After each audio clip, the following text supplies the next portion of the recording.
সংগ্রামী ভাইরা, এই জন্যই আজ আমাদেরকে সেই উন্নত নৈতিক চরিত্রে আমাদেরকে তৈরি হতে হবে। আমাদেরকে দাওয়াতি চেতনায় যে যুবকদেরকে আজকে হাতে ফেন্সিডিল তুলে দেওয়া হয়েছে, যাদের কাজকে অপরাধের সাথে জুড়ে দেওয়া হয়েছে, যাদের কাজকে নিজেদের দলের কর্মী বানানোর জন্যে তাকে অপরাধের সাথে সামিল করা হয়েছে, ইযহাব ইলা ফিরআউনা ইন্নাহু তাগা, সেই মানুষগুলো যুবকদের কাছে আমাদেরকে ছুটে যেতে হবে। আমরা কি তাদেরকে ঘৃণা করব না বুকে টেনে নেব? বলেন, আমরা তাদেরকে বুকে টেনে নিতে চাই, আমরা তাদেরকে আলিঙ্গন করতে চাই।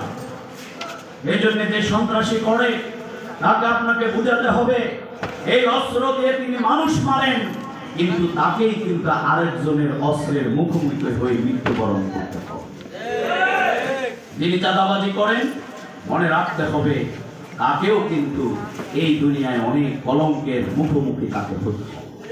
সংগ্রামী ভাইরা, তাই আজ আমরা নতুন বাংলাদেশ, সোনার বাংলাদেশ, সবার বাংলাদেশ, আজ আমরা দিন বদলের বাংলাদেশ, আজ আমরা উন্নত বাংলাদেশ আমরা তৈরি করতে চাই। আর আমাদের আমির জামাত বলেছেন, নতুন বাংলাদেশ বিনির্মাণে স্বপ্নচারী এবং প্রথম সারিতে থাকবে আমাদের যুবকেরা ইনশাআল্লাহ। তাহলে লক্ষ্মীপুর যদি আমরা বিনির্মাণ করতে চাই, তাহলে আমাদের এই সারিতে প্রথম কারা থাকবে? হাত তুলে দেখাও।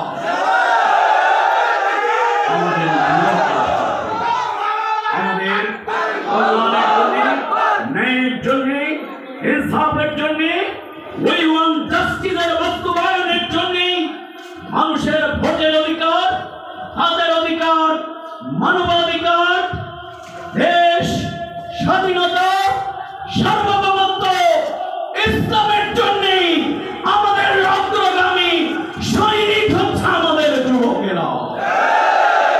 সুতরাং সেই সৈনিকেরা শুধু মোবাইলের মধ্যে পড়ে থাকবে না, সেই সৈনিকেরা আল্লাহর গোলামি যেমনি করবে তাদের ফিজিক্যাল ফিটনেস লাগবে।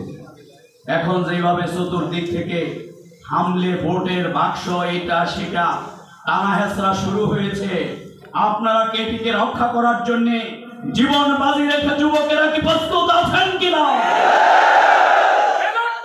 তাহলে ব্যালট বাক্সে হাত দিলে কি হবে?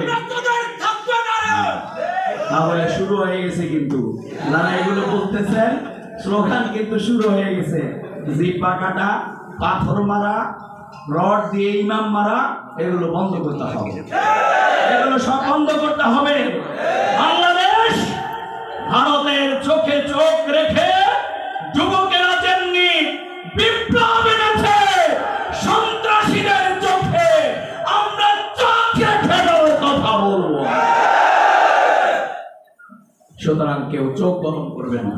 আর কারো চোখ যদি বলছে, একজনে বলছে আমাকে চোখ গরম করে তাকাই আছে, বলছে ভাই ওনার চোখ এমনি লাল।